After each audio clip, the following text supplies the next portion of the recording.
जय हिंद प्यारे साथियों, आप सभी का स्वागत करते हैं सक्सेस वर्ल्ड एमसीक्यू चैनल पर। तो आज की इस वीडियो में इस नए बुक से हम लोग प्रैक्टिस सेट नंबर 6 को कवर करेंगे। तो आप सभी जल्दी से लाइव में जुड़ जाइए। सभी को गुड इवनिंग। सेशन का पीडीएफ आप लोगों को टेलीग्राम पर मिल जाएगा। टेलीग्राम का लिंक इसी वीडियो के डिस्क्रिप्शन बॉक्स में दिया गया है। और आप में से जो भी स्टूडेंट चैनल पर पहली बार आए हैं, आप लोग डेली क्लास टाइमिंग को नोट कर लेंगे ताकि आप लोगों से एक भी सेशन मिस ना हो। तो चलिए शुरुआत करते हैं आज के प्रश्नों से। प्रश्न है, बम्बई में आयोजित कांग्रेस के पहले अधिवेशन की अध्यक्षता किसने किया था? आप लोगों को आंसर करने के लिए लाइव चैट का ऑप्शन दिया गया है। अगर किसी भी प्रश्न का आंसर पता है तो आप लोग लाइव चैट में अपना आंसर जरूर करेंगे। तो देखिए, भारतीय राष्ट्रीय कांग्रेस के प्रथम अधिवेशन की अध्यक्षता व्योमेश चंद्र बनर्जी के द्वारा किया गया था। सही जवाब है WC बनर्जी, ध्यान रखना है। और इस अधिवेशन में 72 प्रतिनिधियों ने भाग लिया था। इस पॉइंट को आप लोग नोट करेंगे। एग्जाम में पूछा गया था कि कांग्रेस के पहले अधिवेशन में कितने प्रतिनिधियों ने भाग लिया था, तो 72 प्रतिनिधियों ने भाग लिया था। और ये अधिवेशन कहाँ हुआ था? तो दिसंबर 1885 में बम्बई में हुआ था।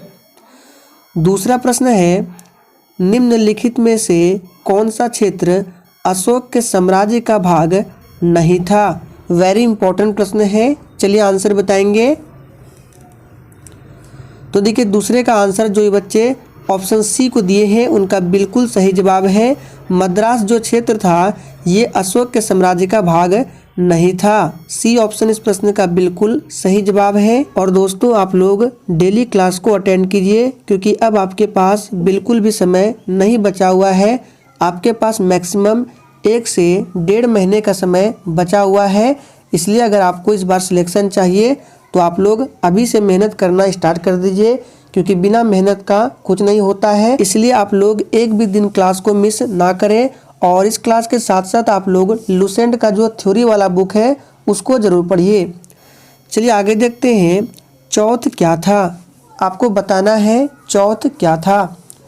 तो देखिए, चौथ जो है ये शिवाजी द्वारा पड़ोसी राज्यों पर लगाया गया भू संपत्ति कर था। डी ऑप्शन इस प्रश्न का बिल्कुल सही जवाब है। अगला प्रश्न है, भारत में दल रहित लोकतंत्र का प्रस्ताव किसने रखा था? चलिए आंसर करते जाएंगे। इम्पोर्टेंट प्रश्न है। तो देखिए, भारत में दल रहित लोकतंत्र का जयप्रकाश नारायण, महात्मा गांधी, विनोबा भावे, M.N. रॉय आदि नेता समर्थक थे। लेकिन जयप्रकाश नारायण ने इस अवधारणा को विकसित एवं पोषित करने में सर्वाधिक कार्य किया है। तो यहाँ पे पूछ रहा है कि भारत में दल रहित लोकतंत्र का प्रस्ताव किसने? तो सही जवाब जो होगा जयप्रकाश नारायण। जयप्रकाश नारायण को लोक नायक की उपाधि दी गई है। उड़ीसा के कोणार्क मंदिर का निर्माता कौन थे? तो देखिए, उड़ीसा के कोणार्क सूर्य मंदिर का निर्माण पूर्वी गंग राजवंश के शासक नरसिंह देव प्रथम के द्वारा लगभग ये 1250 ईस्वी में कराया गया था। तो सही जवाब है इसका ऑप्शन बी, राजा नरसिंह देव प्रथम, ध्यान रखना है। और कोणार्क मंदिर जो है इसको ब्लैक पेगोडा के नाम से भी जाना जाता है। पूछा गया प्रश्न है कि किस मंदिर को ब्लैक पेगोडा कहते हैं? तो उड़ीसा के कोणार्क मंदिर को। अगला प्रश्न है, भारत की प्रथम महिला शासिका कौन थी? चलिए आंसर बताएंगे। तो देखिए, इसका सही जवाब है रजिया सुल्तान। रजिया सुल्तान दिल्ली के सुल्तान इल्तुतमिश की पुत्री थी। ये भी पूछा जाता है कि रजिया सुल्तान किसकी बेटी थी? तो ध्यान रखना है इल्तुतमिश। नेक्स्ट क्वेश्चन, किस सिख गुरु ने स्वयं को सच्चा बादशाह कहा था? और देखिए दोस्तों, आप लोग सेशन के एंड में अपना स्कोर जरूर देंगे कि आप लोगों ने कितने प्रश्नों के सही जवाब दिए हैं। भारत में किसके शासन के अंतर्गत खिलाफत आंदोलन का आरंभ हुआ था? चलिए आप सभी आंसर बताएंगे। और देखिए, प्रत्येक स्टूडेंट को आंसर देना है। तो देखिए, जब खिलाफत आंदोलन आरंभ हुआ था उस समय लॉर्ड चैम्सफोर्ड भारत के वायसराय थे। तो सही जवाब है C option Lord Chelmsford. Next question, Halley का धूमकेतु कितनी अवधि में एक बार दिखाई देता है? चलिए आप सभी फटाफट से आंसर बताएंगे। तो देखिए ये दिखाई देता है, ध्यान रखना है, प्रत्येक 76 वर्ष के बाद। सी ऑप्शन बिल्कुल सही जवाब है। कहीं कहीं ऑप्शन में आपको 75 वर्ष भी मिलेगा, तो दोनों को ध्यान रखना है। हेली का जो धूमकेतु है ये लगभग 75 से 76 वर्षों की अवधि में दिखाई देता है। नेक्स्ट क्वेश्चन, भारत में नगर पालिका आयुक्त की नियुक्ति कौन करता है? फटाफट से आंसर करते जाएंगे। भारत में नगर पालिका आयुक्त की नियुक्ति कौन करता है? तो इस प्रश्न का सही जवाब है डी ऑप्शन, राज्य सरकार के द्वारा किया जाता है। नेक्स्ट क्वेश्चन, 1651 में मुगलों द्वारा बंगाल में किस स्थान पर इंडिया कंपनी के व्यापार करने और फैक्ट्री बनाने की अनुमति दी गई थी? चलिए आप सभी 11 के लिए आंसर बताएंगे। तो देखिए ईस्ट इंडिया कंपनी ने मुगलों से अनुमति मिलने के बाद 1651 में हुगली में कारखाना लगाया था और उसके बाद पटना, ढाका, कासिम बाजार इन सभी जगहों पर कारखाना लगाए थे। तो देखिए ऑप्शन में दिया गया है कासिम बाजार, इसका सही जवाब है बी ऑप्शन, ध्यान रखना है। लेकिन सबसे पहले लगाया था कहाँ पर? हुगली में।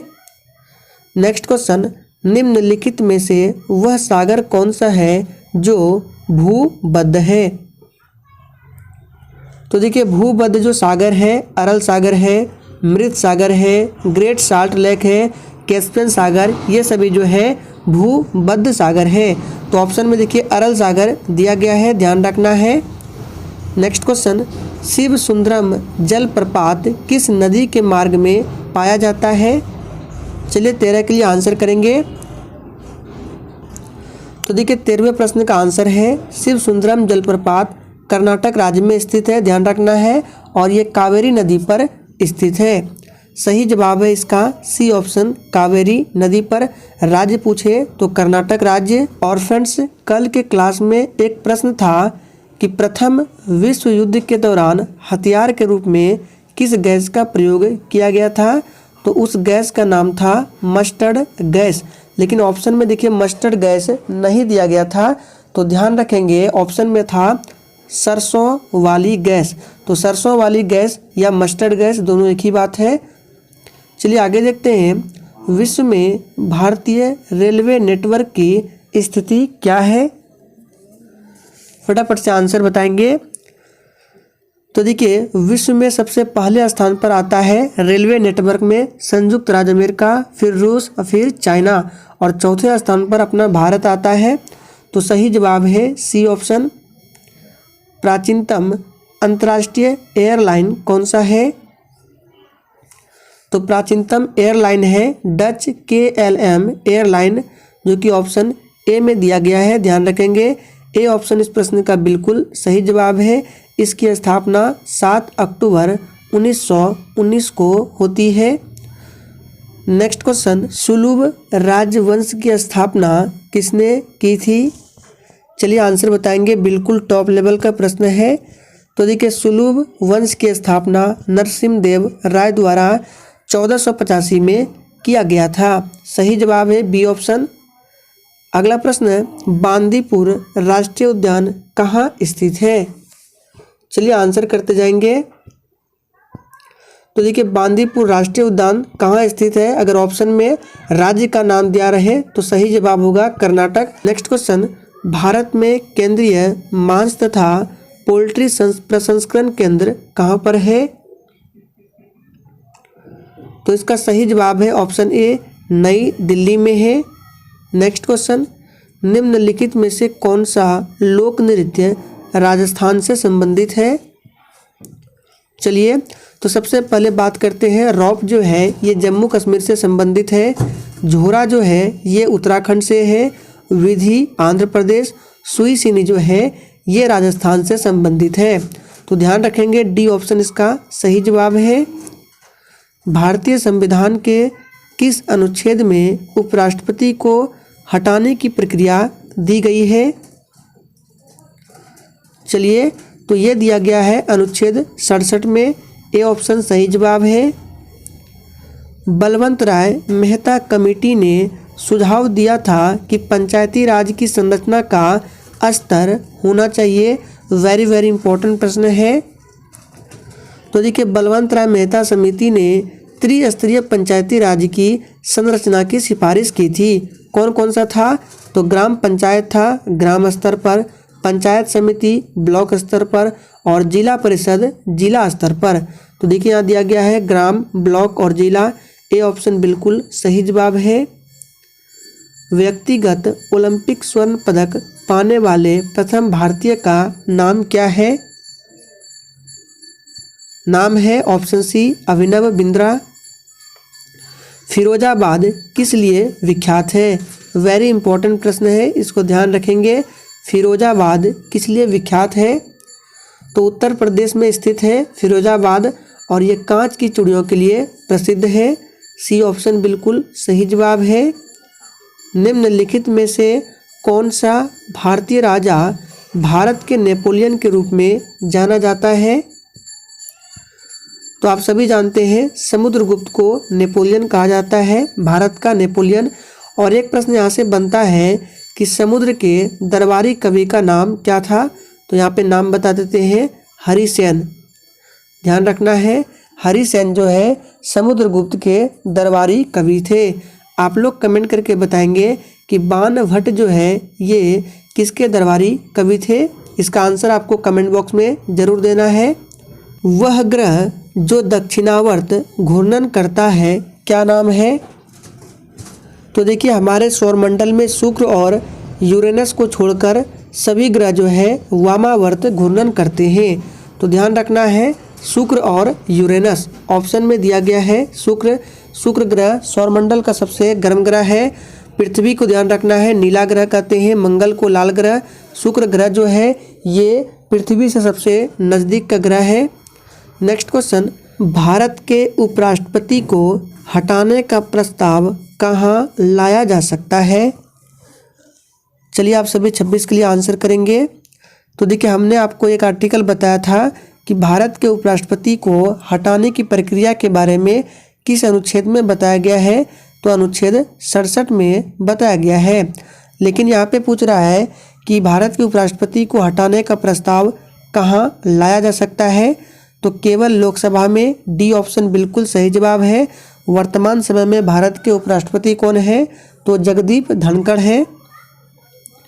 निम्नलिखित में से कौन पनामा के सीमा से नहीं सटा हुआ है? सही जवाब है डी ऑप्शन वेनेजुएला। किसके शासन में भारत की राजधानी कोलकाता से नई दिल्ली स्थानांतरित हुई थी? इसका सही जवाब जो ही बच्चे ऑप्शन ए को दिए हैं बिल्कुल सही जवाब है, लॉर्ड हार्डिंग। नेहरू रोजगार योजना का मुख्य उद्देश्य क्या था? तो देखिए, इस योजना का मुख्य उद्देश्य शहरी बेरोजगारों और अल्प नियोजित गरीबों को रोजगार प्रदान करना था। तो सही जवाब क्या होगा? इसका ऑप्शन सी, शहरी बेरोजगारों को रोजगार प्रदान करना। संविधान की व्याख्या करने के लिए भारत में उच्चतम प्राधिकरण कौन है? तो देखिए, इस प्रश्न को हमने प्रैक्टिस सेट में बहुत बार कवर किया है। इसका सही जवाब है सर्वोच्च न्यायालय है। ध्यान रखना है, सुप्रीम कोर्ट। नेक्स्ट क्वेश्चन, प्रसिद्ध फतेहपुर सीकरी को किसने बनवाया था? चलिए, तो 31 का आंसर क्या है? तो देखिए, फतेहपुर सीकरी की स्थापना मुगल सम्राट अकबर द्वारा 1569 में अपनी सेना के द्वारा चित्तौड़ और रणथंबोर को जीतने के बाद की गई थी। सही जवाब है इसका ऑप्शन डी, अकबर के द्वारा बनवाया गया था। 1600 के लगभग बिहार की यात्रा करने वाला अब्दुल लतीफ़ कहाँ का रहने वाला था? वेरी इंपॉर्टेंट प्रश्न है, ध्यान रखेंगे। अब्दुल लतीफ़ ने बिहार की यात्रा कब किया था? तो 1600 ईस्वी के आसपास। और ये कहाँ का रहने वाला था? सही जवाब है ये ईरान का रहने वाला था।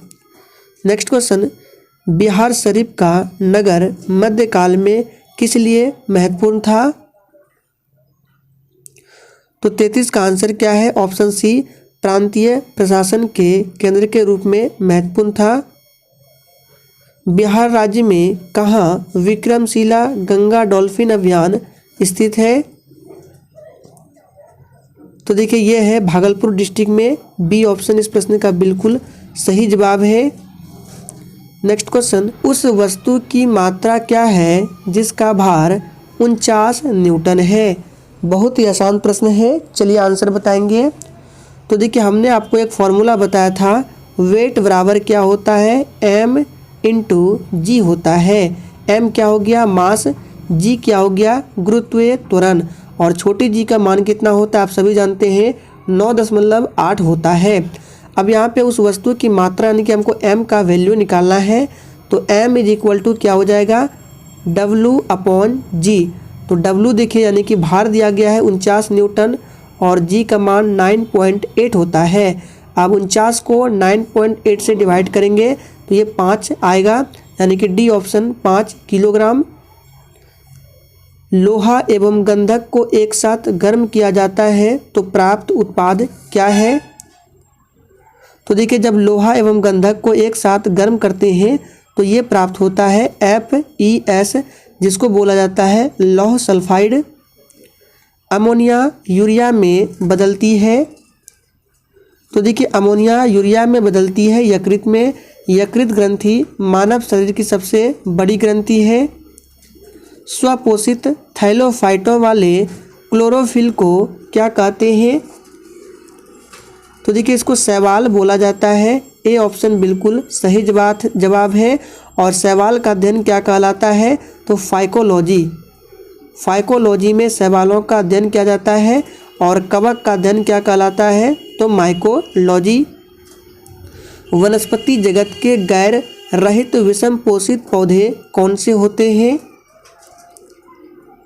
तो देखिए फफूंद या कवक एक प्रकार के पौधे हैं जो अपना भोजन सड़े गले मृत कार्बनिक पदार्थों से प्राप्त करते हैं। तो इसका सही जवाब है फफूंद या कवक, जिसको फंजाई भी बोला जाता है। डी ऑप्शन इस प्रश्न का बिल्कुल सही जवाब है। स्वपरागन का परिणाम क्या होगा? तो देखिए स्वपरागन के कारण अंतः प्रजनन होता है। सही जवाब है ऑप्शन ए अंतः प्रजनन। निम्नलिखित में से कौन सी ग्रीन हाउस गैस है? तो देखिए ग्रीन हाउस गैस किसे कहते हैं? जो गैसें धरती से परावर्तित विकिरण को अवशोषित करती है उन्हें ही ग्रीन हाउस गैस कहा जाता है। ग्रीन हाउस गैस के उदाहरण है जलवाष्प, मीथेन, क्लोरोफ्लोरोकार्बन, कार्बन डाइऑक्साइड, ये सभी है। तो ऑप्शन में दिया गया है CO2। सौर मंडल के 4 सबसे विशाल ग्रह अवरोही क्रम में कौन कौन से हैं? देखिए अवरोही क्रम का मतलब होता है घटते क्रम में बताना है, सबसे पहले बड़ा उससे फिर छोटा। तो हमने बताया था आपको कि सौर मंडल का सबसे बड़ा ग्रह जो है बृहस्पति ग्रह है। तो देखिए ऑप्शन बी तो होगा नहीं, क्योंकि बुध ग्रह सबसे पहले दिया गया है, क्योंकि बुध ग्रह तो सबसे छोटा है। बात करते हैं ऑप्शन ए बृहस्पति बुध, गलत है। बृहस्पति शनि ये हो सकता है। देखिए सौर मंडल के 4 सबसे विशाल ग्रह जो है बृहस्पति, उसके बाद शनि, यूरेनस और नेपच्यून है। तो सी ऑप्शन इस प्रश्न का बिल्कुल सही जवाब है, ध्यान रखेंगे। अगला प्रश्न वेरी इंपॉर्टेंट है, ऐसे परमाणुओं को जिनमें प्रोटॉन की संख्या समान होती है परंतु न्यूट्रॉन की संख्या भिन्न भिन्न होती है क्या कहते हैं? तो देखिए इस प्रश्न का सही जवाब है समस्थानिक कहा जाता है। ये प्रश्न आपके लिए काफ़ी ज़्यादा इम्पोर्टेंट रहेगा, इसको ध्यान रखेंगे। अम्लीय वर्षा में प्रायः क्या अधिक मात्रा में होता है? तो देखिए अम्लीय वर्षा में प्रायः सल्फ्यूरिक अम्ल अधिक मात्रा में होता है। सही जवाब है डी ऑप्शन सल्फ्यूरिक अम्ल H2SO4। नेक्स्ट क्वेश्चन, निम्नलिखित में से कौन मलेरिया पैदा करता है? तो देखिए मलेरिया जो होता है ये प्रोटोजोआ के कारण होता है। और कौन सा प्रोटोजोआ है? तो प्लाज्मोडियम नाम का प्रोटोजोआ है, उसी के कारण मलेरिया होता है। तो सही जवाब है सी ऑप्शन प्रोटोजोआ। पके हुए टमाटर का लाल रंग किसकी उपस्थिति के कारण होती है। और देखिए, जिसने अभी तक सेशन को लाइक नहीं किया है तो आप सभी से रिक्वेस्ट है, सेशन पसंद आ रहा है तो सभी लोग सेशन को दिल से ज़रूर लाइक किया करें। तो 46 नंबर प्रश्न का आंसर है B option, carotenoid. Next question, परावैंगनी क्षति से पादपों की रक्षा करने वाला वर्णक कौन सा है। चलिए, तो ये वर्णक है फाइकोसाइनिन। ए ऑप्शन इस प्रश्न का बिल्कुल सही जवाब है। नर पुष्प, यहाँ पे पुष्प होगा, नर पुष्प और स्त्री पुष्प दोनों को जन्म देने वाला पादप क्या कहलाता है। तो देखिए, ऐसे पादप कहलाते हैं उभय लिंगाश्री, जो कि ऑप्शन सी में दिया गया है। नेक्स्ट क्वेश्चन, प्रकाश संश्लेषण के लिए इसकी ज़रूरत होती है। तो देखिए, बहुत ही आसान प्रश्न है। प्रकाश संश्लेषण के लिए धूप, जल, पर्णहरित, क्लोरोफिल सभी की ज़रूरत पड़ती है। डी ऑप्शन सही जवाब है। निम्नलिखित में से अनिश्चयवाचक सर्वनाम कौन से हैं। चलिए आंसर बताएंगे। तो देखिए, जैसे कि आप सभी जानते हैं सर्वनाम के 6 प्रकार हैं, उसमें से एक प्रकार होता है अनिश्चयवाचक सर्वनाम। जिस सर्वनाम से किसी निश्चित वस्तु का बोध न होता है उसे ही अनिश्चयवाचक सर्वनाम कहते हैं। जैसे कोई हो गया, कुछ हो गया, ये सभी जो है अनिश्चयवाचक है। तो सही जवाब है कोई। सी ऑप्शन इस प्रश्न का बिल्कुल सही जवाब है। तो फ्रेंड्स, आज के सेशन में हम लोगों ने 50 इंपॉर्टेंट प्रश्नों को कवर किया। सेशन पसंद आया हो तो सभी लोग सेशन को जरूर लाइक करें।